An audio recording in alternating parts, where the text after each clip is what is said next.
बोलिए पंचपरमेश्वरी भगवान की शासनपति भगवान महावीर स्वामी नमो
नमो अरहंतां नमो सिद्धानां नमो आयुधानां नमो वज्रकानां सबशानं चतारी मंगलम अरहंता मंगलम सिद्धा मंगलम साहू मंगलम केवली पनतो धर्मो मंगलम चतारी लोगुतमा अरहंता लोगुतमा सिद्धा लोगुतमा साहू लोगुतमो केवली पनतो धर्मो लोगुतमो चतारी शरणं पवज्जामि अरहंते शरणं पवज्जामि सिद्धे शरणं पवज्जामि साहू शरणं पवज्जामि केवली पनतं धर्मं शरणं पवज्जामि चार शरण मंगल कर।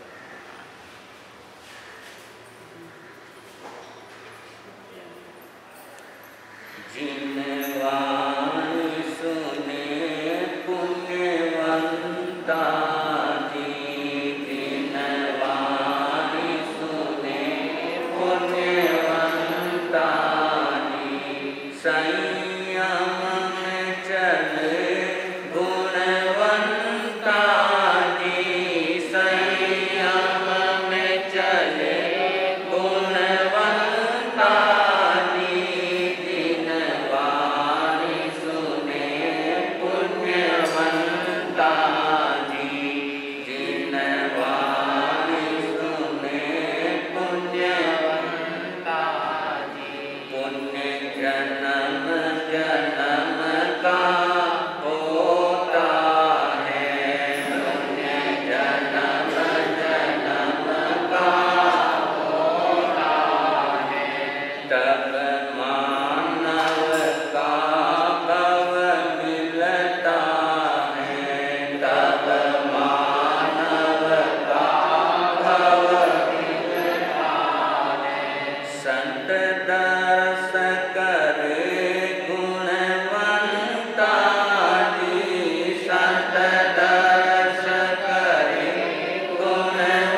संत तुलसी का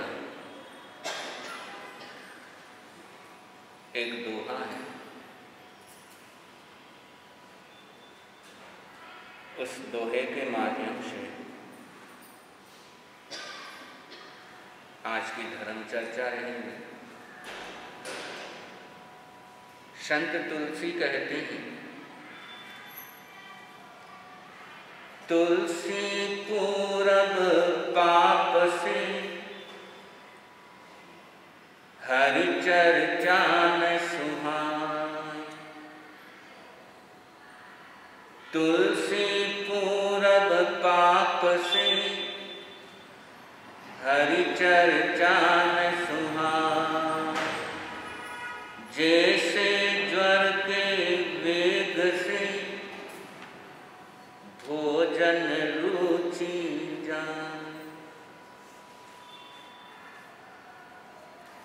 तुलसी पूरब पाप से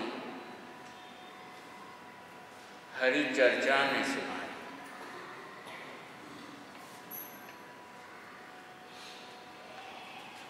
कि अनादिकाल की इस यात्रा में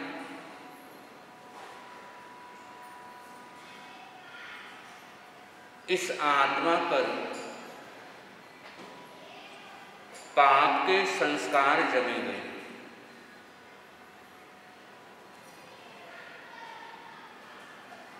और जब तक वो पाप के संस्कार हल्के नहीं होते तब तक इंसान को अच्छे कार्य करने की रुचि नहीं जन्मती।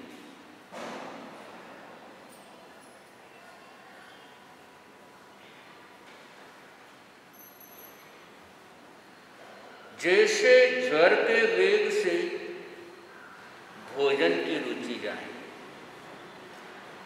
बुखार होने पर भोजन करने की रुचि खत्म हो जाती है। ठीक इसी प्रकार पाप के संस्कारों के कारण अच्छे काम की रुचि जन्मती नहीं। दान पुण्य की, धर्म ध्यान की, सेवा सहयोग की ये इच्छा होती ही नहीं।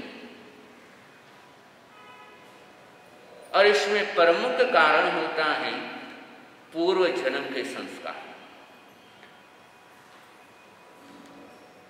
क्यों पूर्व जन्म के संस्कार इतने हावी होते हैं, इंसान के मन में भावना ही नहीं होती कि मैं कुछ अच्छा करूं। जैसे बुखार के अंदर खाने की इच्छा ही नहीं होती, ठीक वैसे पाप के संस्कार यदि मजबूत हैं तो अच्छे कार्य करने का दिल होता ही नहीं।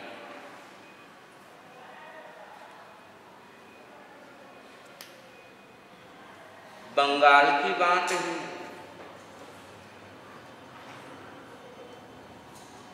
दो तीन महिलाएं मछुआरे जो मछलियां बेचती,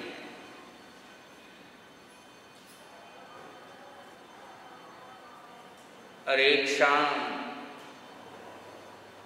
जिस समय तालाब से मछलियां लेकर के आ रही थी टोकरे भर भर करके,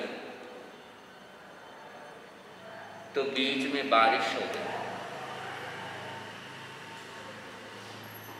तेज बारिश होने लगी, चलना नामुमकिन हो गया।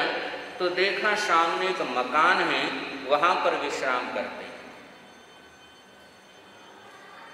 और वो मकान माली का मकान।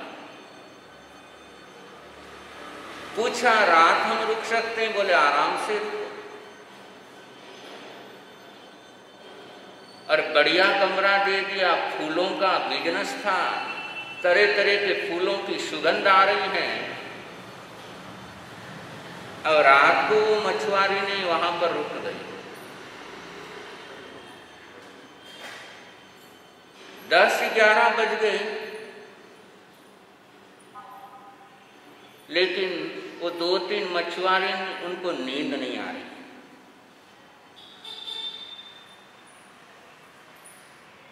परेशान हो गए और स्थिति यहां तक हो गई, रात को 2 बजे वो उठ करके वहां से निकलने लगे। मकान मालिक की नींद खुल गई, बोले इतनी रात को? कहा हमें बहुत परेशानी हो रही है। उसने पूछा मच्छर काट रहे हैं? कहा मच्छर तो नहीं काट। और कोई दिक्कत है? बोलो और कोई दिक्कत नहीं। आपने हमारा बहुत स्वागत किया, बहुत ध्यान रखा है, बढ़िया से बढ़िया कमरा दिया है, लेकिन दुर्गंध इतनी आती है हमसे सहन नहीं होती।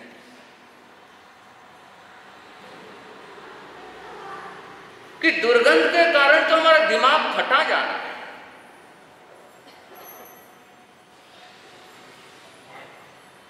तो मकान मालिक सोचने लगा कि मेरे घर में तो चारों तरफ फूल हैं और तरह तरह के सुगंधित फूल हैं और इनको बदबू आ रही है। उन्होंने पूछा तुम क्या बात करते? सारी जगह फूल बिक रहे हैं, वातावरण इतना सुगंधमय है और तुम कहते हो बदबू आ रही। उन्होंने कहा सच बोलते हैं, बदबू आ रही। तो मकान मालिक समझ गया कि इनको मरी हुई मछलियों की गंध की आदत है, कि वो हमेशा उसी के बीच में रहती है और मरी हुई मछलियों की गंध की आदत पड़ गई, इसलिए फूलों की सुगंध भी उनसे बर्दाश्त नहीं होती।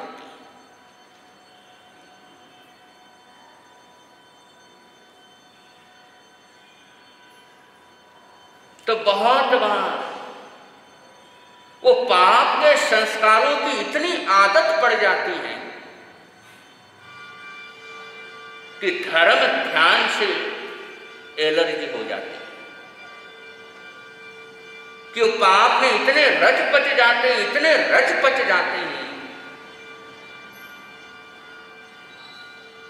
कि अच्छे कार्यों की तरफ उनकी रुचि ही नहीं बनती।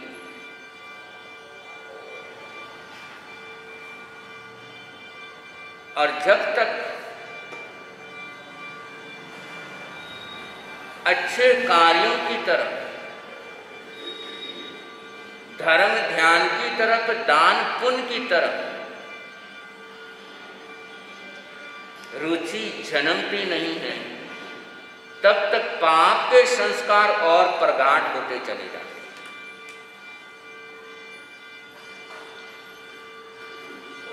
इसलिए आगमकार कहते हैं कर्म निर्जरा का मार्ग नहीं पकड़ सकते हो तो कम से कम पुण्य का दामन जरूर थामो, इतना तो जरूर करो। त्याग तपस्या नहीं हो सकती है, कठोर चर्या का पालन नहीं हो सकता है, तो कुछ ना कुछ पुण्य का काम जरूर करो, ताकि हमारी ये चेतना पाप कर्म के संस्कारों से हल्की पड़े। और पाप कर्म के संस्कारों से ये चेतना हल्की पड़े, इसके लिए पुण्य सबसे बड़ा उपाय है।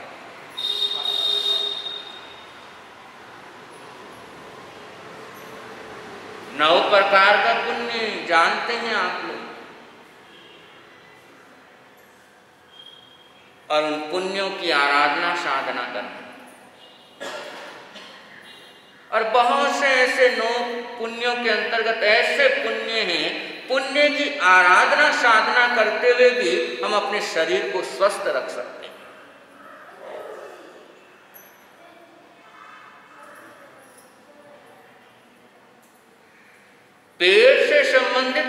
बीमारी है, लीवर आदि से संबंधित बीमारी है, भोजन पचता नहीं है। और ऐसे समय में यदि अन्न पुण्य का सहारा लेते हैं, अन्न पुण्य की तरफ हम आगे बढ़ते हैं, तो ऐसी बीमारियों से बहुत जल्दी राहत मिलती है।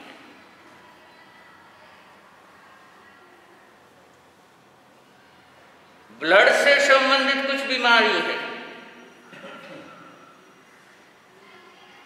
और रक्त से संबंधित बीमारी कि बहुत से लोगों को रक्त के थक्के बन जाते हैं, क्लॉट।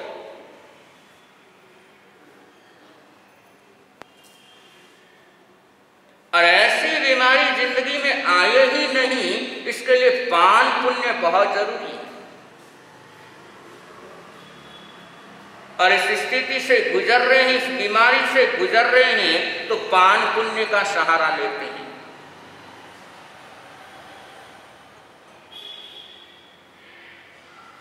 तो बहुत जल्दी ही सकारात्मक परिणाम सामने आते हैं। रात को नींद नहीं आती, नींद की गोलियां लेनी पड़ती हैं। रात को नींद में गलत स्वप्न आते हैं।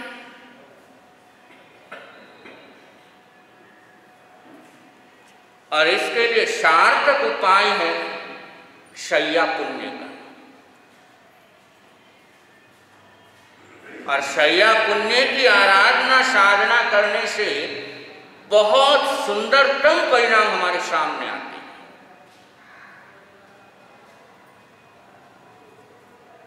तो पुण्य की आराधना साधना करते हुए हम अपने शरीर को बीमारी से मुक्त रख सकते हैं। और इन 9 पुण्यों के पीछे यह हमारे शारीरिक स्वास्थ्य जुड़ा हुआ है।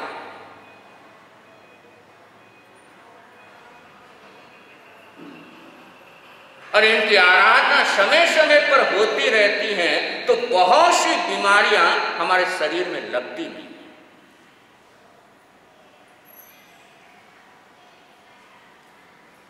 तो पुण्य की आराधना साधना से एक तरफ जब हम हमारे शरीर को स्वस्थ रख सकते हैं, दूसरी तरफ पाप के भार को भी हल्का कर सकते हैं।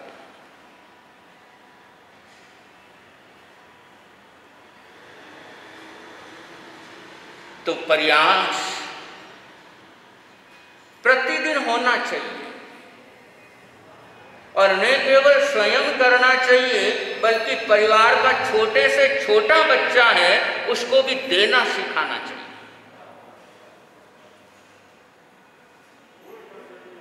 क्योंकि अपने को सिर्फ लेने की आदत पड़ी हुई है और लेते ही आए हैं, इसलिए देना बहुत भारी पड़ता है। इसलिए बच्चों को शुरू से ही प्रतिदिन देने की ट्रेनिंग देनी चाहिए। और इसके लिए हर घर के अंदर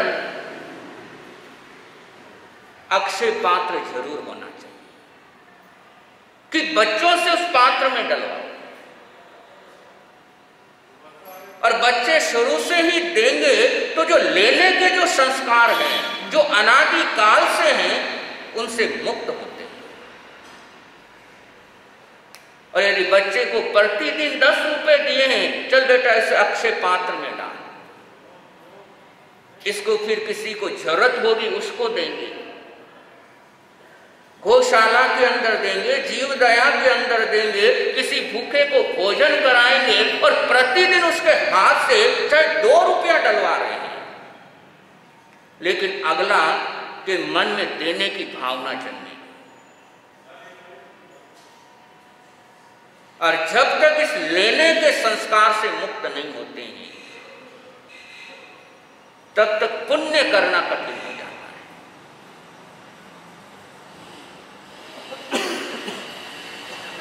एक भिखारी था, प्रतिदिन अपने टूटे फूटे झोपड़े से प्रातःकाल निकलता था भीख मांगने, और उसका एक उसूल था, खाली झोला लेकर के नहीं निकलता था। झोले में कुछ अनाज के दाने, 1-2 रुपया जरूर रहता था, क्योंकि उसकी सोच थी झोले के अंदर कुछ लेकर के निकलूंगा, भरा हुआ झोला लेकर के निकलूंगा तो आगे भरने वाले लोग मिलेंगे। तो प्रतिदिन निकलता था, रात को वापस पहुंचता था। और एक दिन जिस समय निकला अपने झोपड़े से, थोड़ी दूर ही गया होगा, सामने से राजा की सवारी आई। खुश हो गए, भगवान से प्रार्थना करने लगा कि प्रभु, राजा आ रहा है सामने से, उसकी नजर मेरे पर पड़ जाए, एक बार वो मुझे देख ले, और राजा यदि मेरे पर प्रसन्न हो गया तो ये मेरा भिखारीपना दूर कर देगा। मन ही मन भगवान से प्रार्थना करने लगा, प्रभु राजा एक बार मुझे देख ले। अब आंखें बंद करके प्रार्थना कर रहा था, और जिस समय आंखें खोली तो देखा राजा तो उसके सामने खड़ा है।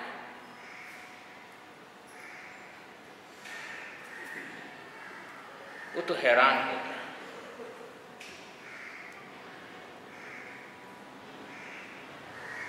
कि बड़े बड़े सेठ तरसते हैं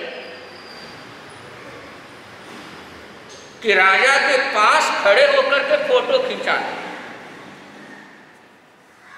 और वो स्वयं राजा मेरे सामने आकर के खड़ा हो गया। लगता है आज मेरी तकदीर खुलेगी, आज मेरा नसीब जगने वाला है।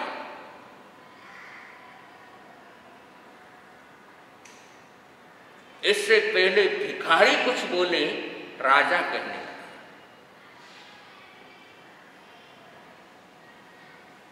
कि एक ज्योतिष ने बोला है कि तुम प्रातःकाल अपने राजमहल से निकलो, और सबसे पहले जो व्यक्ति तुम्हें मिले उससे कुछ मांगना।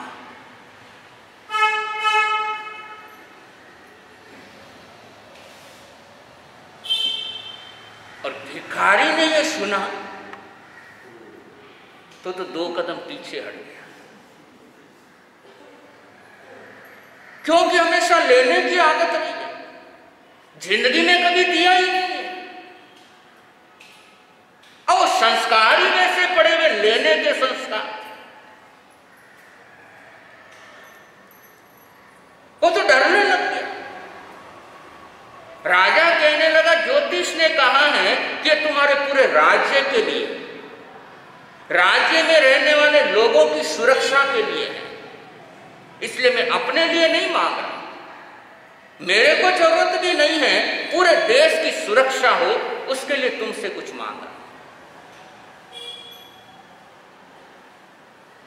इसलिए जो कुछ भी है तुम्हारे पास उसमें से थोड़ा मुझे दे दो।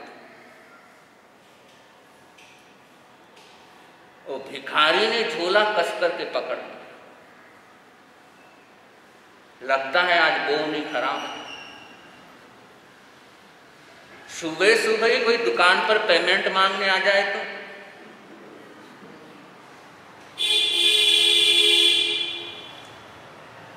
दोगे, अभी तो बोनी नहीं हुई है तो सुबह सुबह आ गया, इसलिए लोग पेमेंट मांगने के लिए सुबह सुबह गए।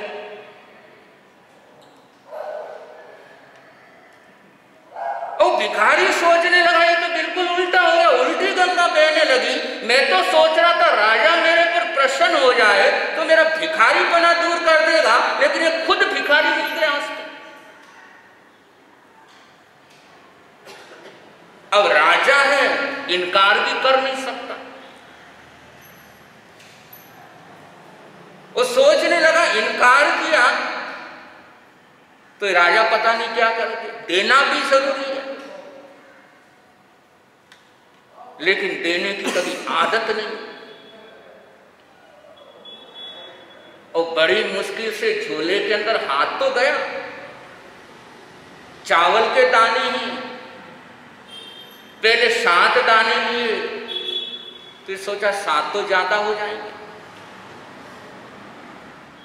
2 कम किए। कहीं पर देना हो और 1000 का भी नोट निकला है हाथ में, 500 का भी निकला है, 100 का भी निकला है, लेकिन याद आया यार 10 रुपए भी पॉकेट में थे।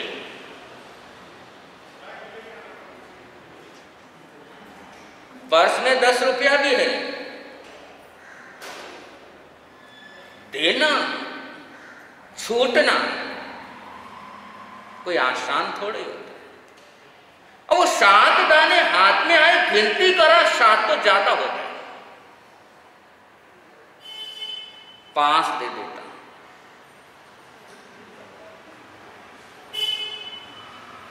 और थोड़ा हाथ वापस ऊपर आया, फिर दिमाग में आया ये तो बोला कुछ दे दे, तो 5 क्यों दे? खून पसीने की कमाई है, पता नहीं कितने घर घर जाकर के मांगा हुआ है, कितने लोगों की डांट खाई हुई है, कितने लोगों की गालियां खाई हुई है, तब जाकर के मिला। कोई आसानी से थोड़े मिला। कितने घरों के सामने जाकर के हाथ पसारे हैं, तब जाकर के दाने मिले। और इतनी मेहनत से मिले हैं, तो इतनी आसानी से कैसे दे? और राजा हाथ पसार के खड़ा है और बड़ी मुश्किल से 3 दाने चावल के दिए।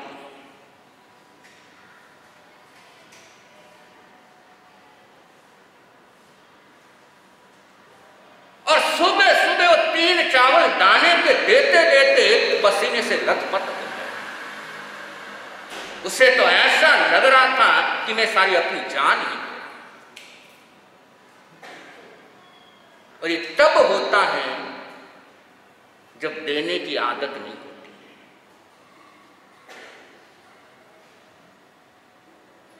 इसलिए घर का ये नियम होना चाहिए कि घर का प्रत्येक सदस्य प्रतिदिन अपने हाथों से कुछ ना कुछ देगा।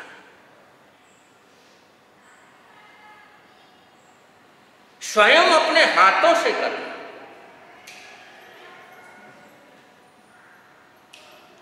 और ये संस्कार यदि प्रारंभ से ही घर में चले कि बच्चों को स्थानक साथ में लेकर के आ रहे हैं, दान पेटी रखी हुई है, तो बच्चों को देना, चल इसके अंदर डाल।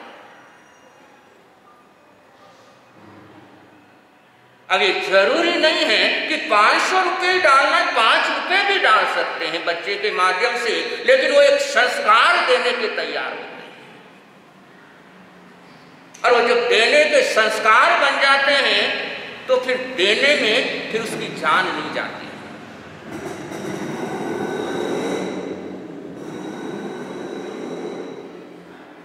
अब 3 दाने दिए।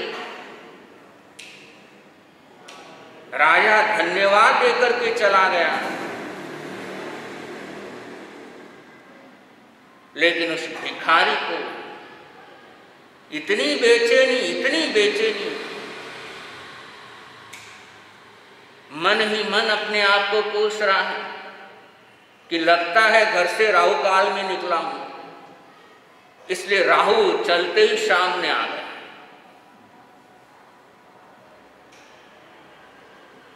कुछ गलत मुहूर्त में निकल गया घर से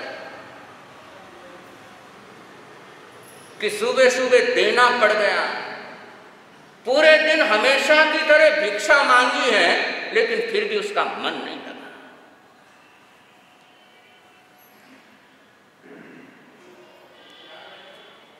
अब शाम के समय, जिस समय अपने झोपड़े में पहुंचा, झोला खाली किया तो देखा कि 3 सोने के चावल।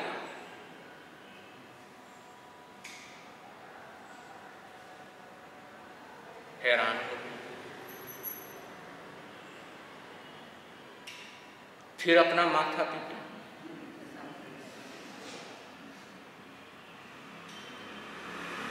कि बेचारा मांग रहा था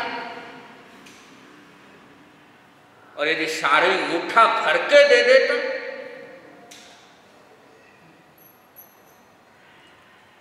तो ये मेरा कंगालीपना दूर हो जाता।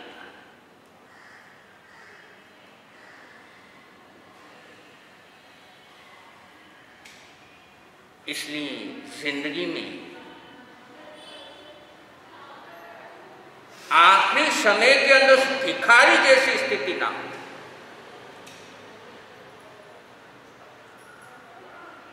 कि आखिरी समय के अंदर पश्चाताप ना करना पड़े। कि जिंदगी में बहुत बार चांस आए, बहुत बार मौके आए, मैं कर सकता था लेकिन कर नहीं पाया। मैं दे सकता था लेकिन दे नहीं पाया। और भिखारी पश्चाताप कर रहा है, रो रहा है।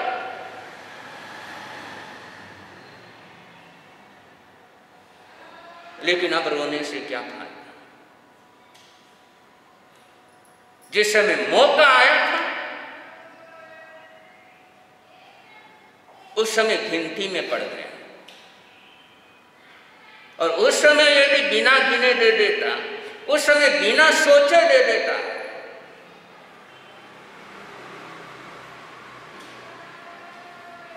तो सेठ बन जाता। इसलिए देने से पहले कभी सोचो मत।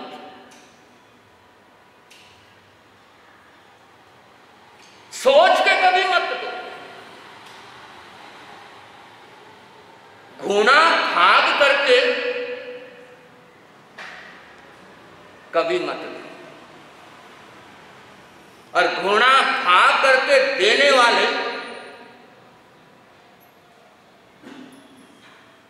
उनको जिंदगी में कभी वो आनंद आ ही नहीं सकता जो बिना सोचे हुए देते हैं। इसलिए मन हो गया दे दो।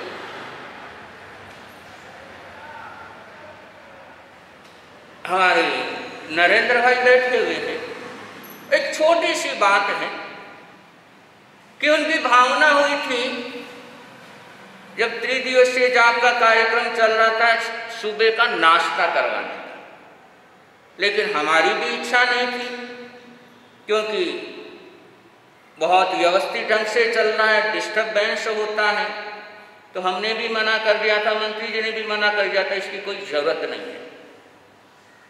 लेकिन उनके मन में मैंने वो 11,000 रुपए निकाले हैं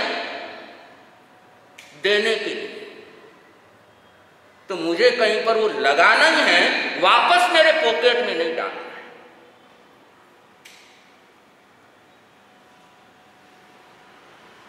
और वही जब आगे प्लानिंग बना जीव दया का, कबूतर दाने का, तो पैसे वहां पर कर दिए।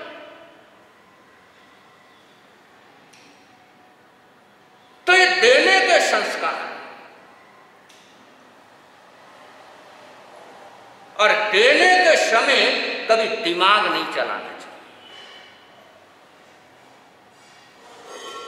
और जहां पर देते समय दिमाग चलता है, भाई कहीं मंदिर में गए हैं, आरती हो रही है और थाली में पैसे डाल रहे हैं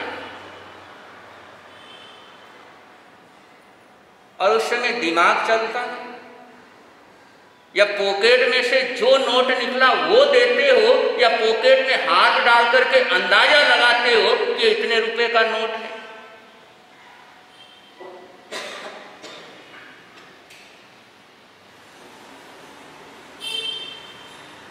चातुर्मास होता है या और कोई आयोजन कार्यक्रम है, बहुत से ऐसे लोग होते हैं जिनके पास टिप लिखाने जाओ तो पहले वो पढ़ते हैं किसने कितना लिखाया, या बहुत से लोग ऐसे कहते हैं पहले उनसे लेकर के आओ फिर हम देंगे।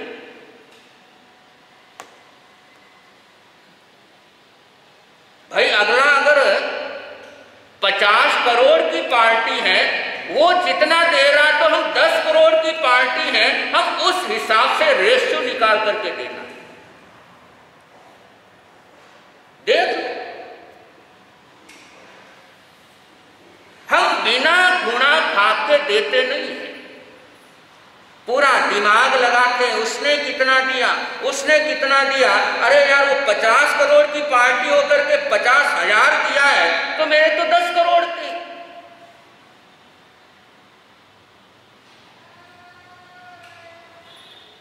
और ये इशारा करता है कि जो मांगने के जो संस्कार है वो हमारे पर इतने हावी है, हमारी आत्मा पर,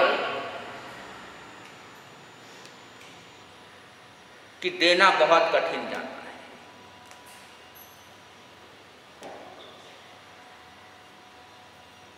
लेकिन ज्ञानी जन कहते हैं प्लस को समय समय पर माइनस करना सीखो।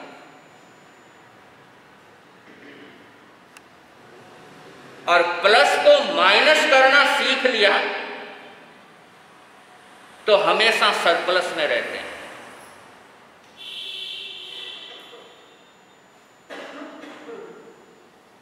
प्लस यानी जोड़,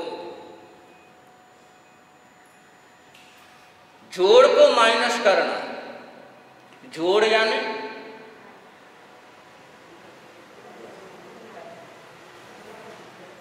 जोड़ यानी जोड़ यानी प्लस, प्लस यानी जोड़। इसका क्या मतलब? जोड़ते हो ना, क्या जोड़ते हो डेली? दुकान बढ़ाने के बाद या दुकान बढ़ाने से पहले कैश बॉक्स में जितना ही आया उसका क्या करते हो? जोड़ते हो। उस जोड़ को माइनस करना।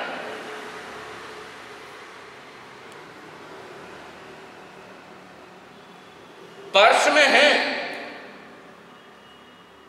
और प्लस पर्स के अंदर जो जोड़ है उस जोड़ को माइनस करना। और प्लस को समय समय पर माइनस करना, हमेशा प्लस में रहते हैं।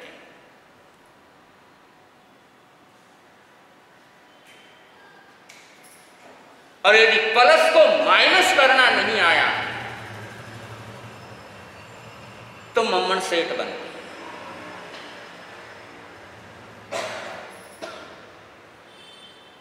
तो जोड़ को माइनस करना,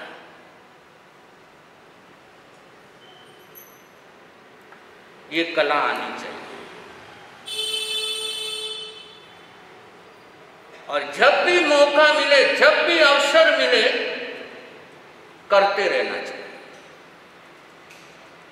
और करते रहेंगे तो भिखारी की तरह रोना नहीं पड़ेगा।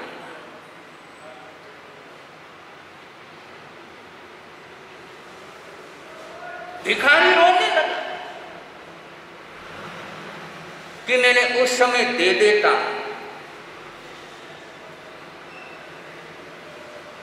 तो भीख मांगने की नौबत बाद में रहती।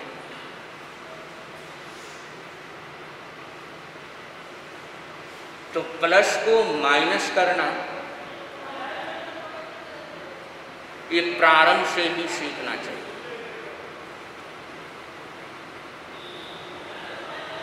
और ज्ञानी जन तो कहते हैं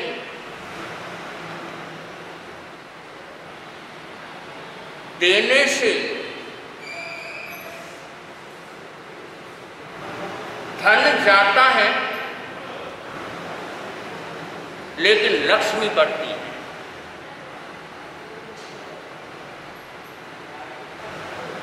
देने से रुपया जाता है लेकिन लक्ष्मी बढ़ती है।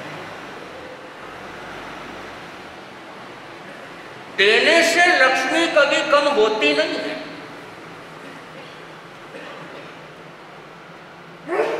अधिकांश लोगों की सोच होती है देने से कम होता है, नहीं दिया तो हमारा बच गया ना। अधिकांश लोगों की सोच क्या है, नहीं दिया तो हमारा बच गया,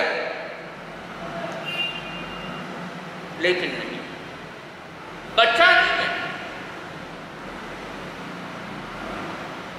अगर देते तो न केवल बचता बल्कि बढ़ोतरी भी होती।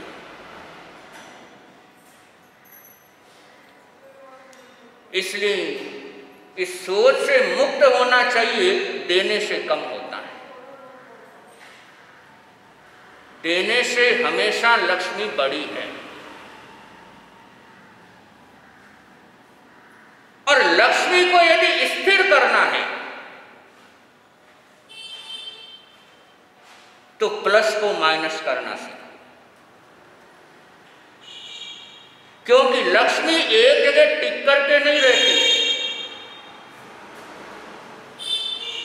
अरे लक्ष्मी जब विष्णु की ही नहीं हो पाई तो आप लोगों की क्या हो पाएगी।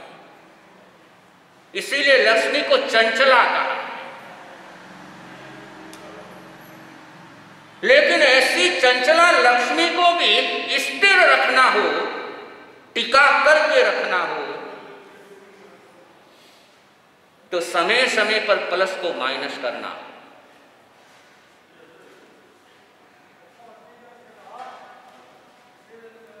और कबीर ने कहा है, दान दिए धन ना घटे, के गए दास कबीर। कि देने से कभी कम होता नहीं है। इसलिए जब भी मौका मिले, जब भी अवसर आए, जब भी आपको लगे, तो अपने हाथों से कुछ ना कुछ अच्छा पुण्य का काम करना चाहिए। और पुण्य सुरक्षित, हम सुरक्षित। पुण्य खत्म, हम खत्म। स्वयं को सुरक्षित रखना तो पुण्य की आराधना, स्वयं के सौभाग्य को बढ़ाना हो तो पुण्य की आराधना, स्वयं के लिए सुरक्षा कवच निर्मित करना हो तो पुण्य की आराधना। बिना पुण्य की आराधना की सुरक्षित रहना बहुत कठिन है। और इस वातावरण के अंदर हम सुरक्षित हैं तो एक बहुत बड़ी वजह पुण्य की है।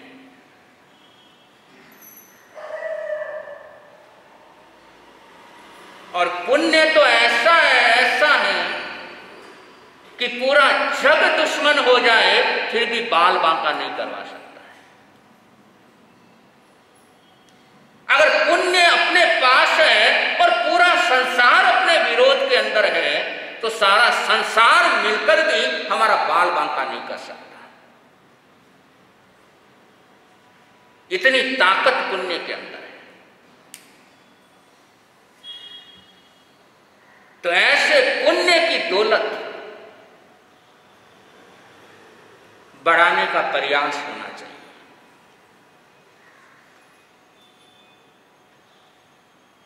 पुण्य के फल तो चाहते हैं,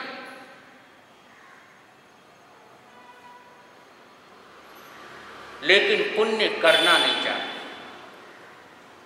अच्छा परिवार तो चाहते हैं, शारीरिक स्वास्थ्य भी चाहते हैं, सब तरह की अनुकूलता भी चाहते हैं, लेकिन पुण्य नहीं करना चाहते।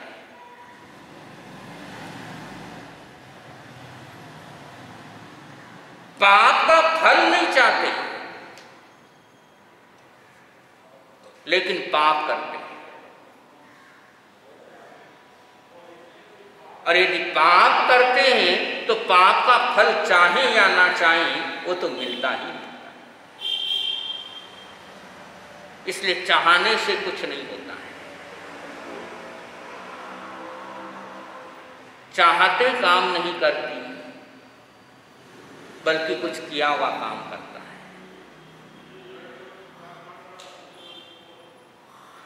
तो जिंदगी के अंदर मौके आते ही रहते हैं,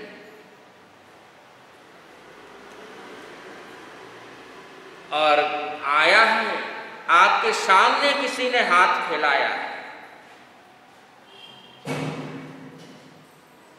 और मांगना कोई आसान नहीं होता है, बहुत कठिन है।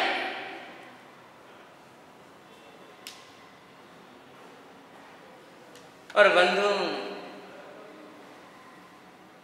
ठीक है, कुछ एक हो सकते हैं,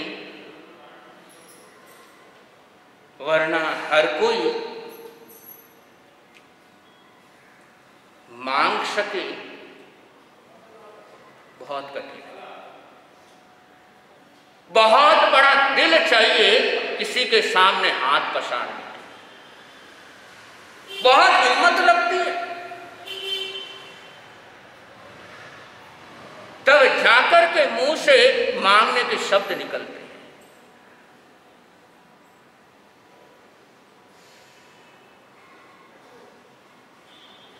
और किसी ने आपके सामने बोला है, आपके सामने हाथ पसारे हैं, और क्या पता कि जिसने तुम्हारे सामने हाथ पसारे हैं वो तुम्हें देने के लिए आया हो।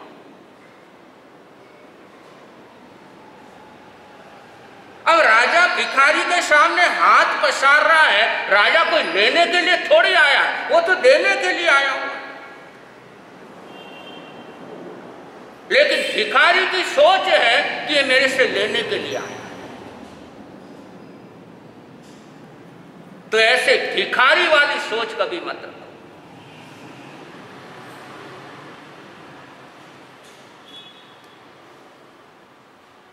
और भिखारी सोचता है तो मेरे से लेने के लिए आया है, लेकिन उसको क्या पता जो तुम्हारे सामने हाथ फैला रहा है वो तो तेरी झोली भरने आया है।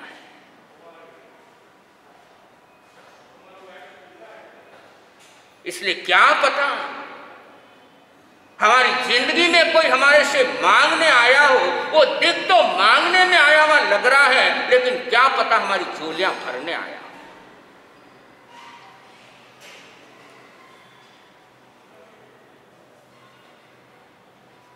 इसलिए कभी किसी को निराश नहीं करना चाहिए। जितना अपना सामर्थ्य है उतना करने का प्रयास करना।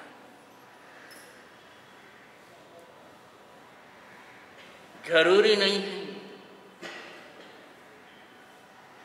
कि बहुत ज्यादा करना, जितना अपना सामर्थ्य है, जितना हम कर सकते हैं उतना करना।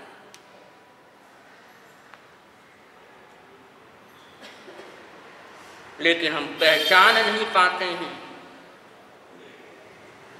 क्योंकि संस्कार वो पाप के हैं।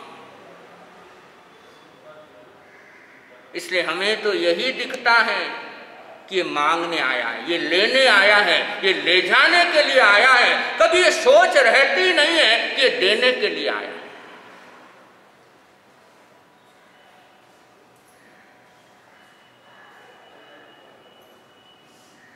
और इसलिए देना, और देना भी, पहले चर्चा चली थी कि माताएं बहनें देती तो है, घर के अंदर चीजें बच गई हैं, वो बच गई हैं, लेकिन पूरा कबाड़ करके। मिठाई भी दी है तो उसको सड़ा करके। देना हमेशा वो दो जो हम खा सकते हैं। जरा कल्पना करो, जिस चीज को हम नहीं खाते वो दूसरा कैसे खाएगा।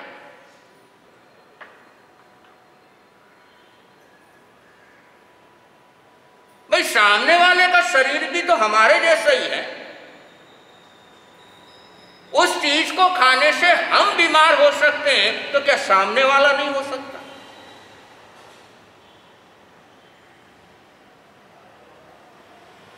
तो कोई भी चीज देनी हो ऐसी देनी चाहिए जो सामने वाला खुशी खुशी उपयोग कर सके। अब ऐसे देने का क्या फायदा जो आपके हाथों से तो लेकर के गया लेकिन जाकर के कूड़े के कचरे में डाल दिया।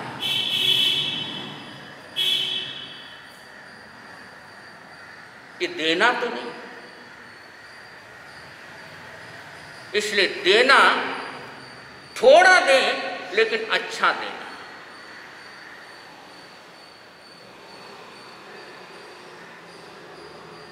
कि ऐसे नहीं कि ये तो बिल्कुल वेस्टेज है, चलो कूड़े में डालना है, इससे अच्छा नौकरानी के हाथ में दे दो। कि डालना डस्टबिन में ही है और डस्टबिन में डालने की अपेक्षा नौकरानी को दे। अब नौकरानी कोई डस्टबिन है?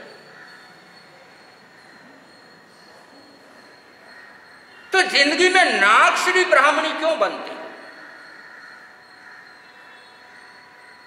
और नागश्री ब्राह्मणी ने क्या किया कि वो सब्जी फेंकनी है, काम की नहीं है,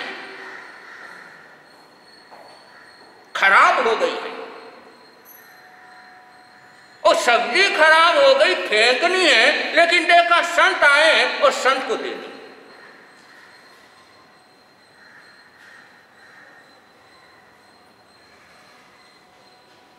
और उसका परिणाम देखो।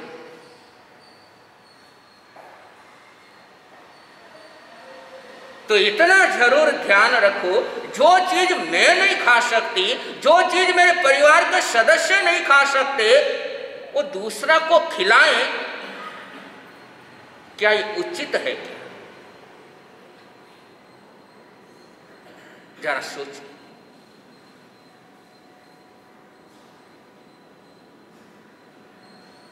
इसलिए देना है तो जब तक खाने लायक है तब तक किसी को।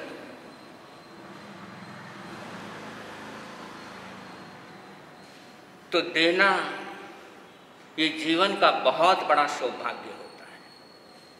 अच्छा काम, धर्म, ध्यान, पुण्य का काम ये प्रतिदिन जिंदगी के अंदर होना चाहिए।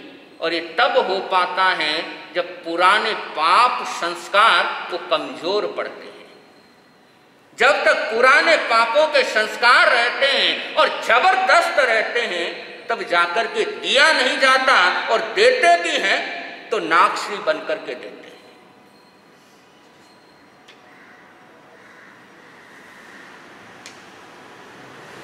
इसलिए प्रण करो कि नागश्री जैसा कार्य मैं नहीं करूं।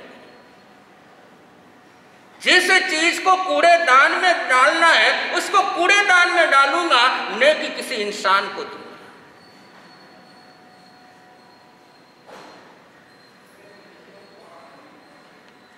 और यदि नागश्री बने और ये नागश्री का एक तरीके से अंजाम नरक ही होता है। नागश्री ने दिया है, लेकिन देने के बाद भी नरक में गई। देने के बाद भी नरक में गई। तो कारण सिर्फ इतना ही, दिया लेकिन ढंग का नहीं दिया।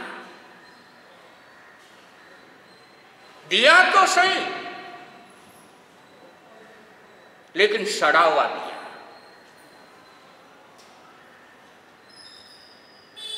इसलिए थोड़ा सा ध्यान रखें, क्योंकि अमूमन देखने में आता है, हर घर की बात है ये।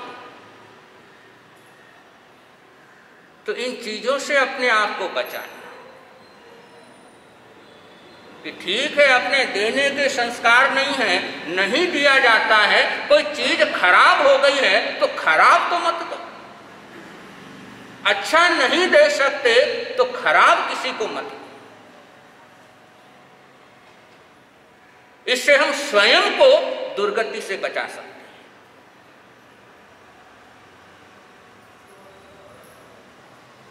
तो इस छोटे से दोहे के अंदर कि तुलसी पूरब पाप से हरि चर्चा ने सुहा,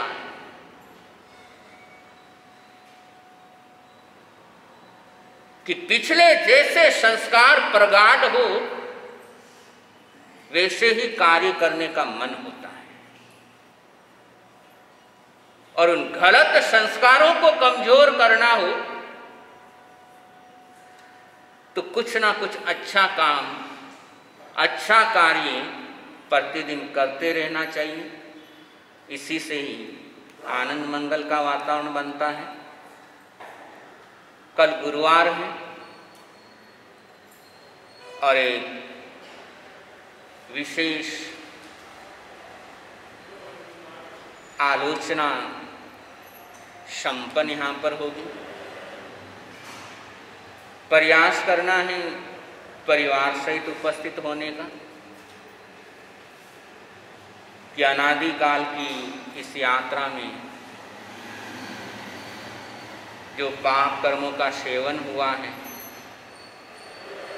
उनकी आलोचना एक व्यवस्थित क्रम से यहाँ पर संपन्न कराई जाएगी।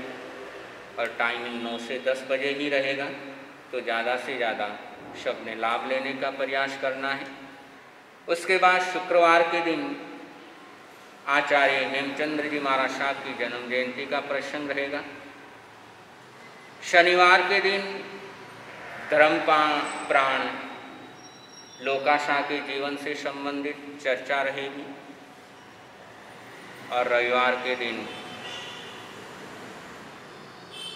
जो कि चातुर्मास पक्षी का दिवस है, चातुर्मास समापन का दिवस है, और उसके अंदर भी आप सब अपनी भावनाएं अभिव्यक्त करेंगे।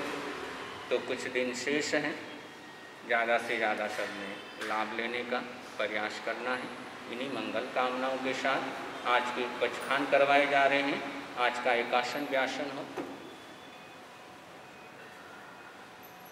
आज के एकासन व्यासन का पचखान अजन शिव गुरुदेव के साक्षी से मनसा में क्या हो आइंगिल हो। आज के आइंगिल का पचखान अजन शिव गुरुदेव के साक्षी से मनसा में क्या हो। उपवास हो। चौथम पत्तम पचकामी तिरिहम प्रियारम अश्रम खायमम सायमम मनपना भोगेण महत्रागारेण शव समय प्रत्यागारेण त्यागो श्री चरारी मंगलम अरहंता मंगलम सिद्धा मंगलम शाहू मंगलम केवली पनतो धम्मो मंगलम चरारी लोगुतमा अरहंता लोगुतमा सिद्धा लोगुतमा शाहू लोगुतमो केवली पनतो धम्मो लोगुतमो चदारी शरणम पवज्जामि अरहंते शरणम पवज्जामि सिद्धे शरणम पवज्जामि साहू शरणम पवज्जामि केवली पणतम धम्मम शरणम पवज्जामि। 4 शरण मंगल करण आनंद ही आनंद। संघ की तरफ से सूचना।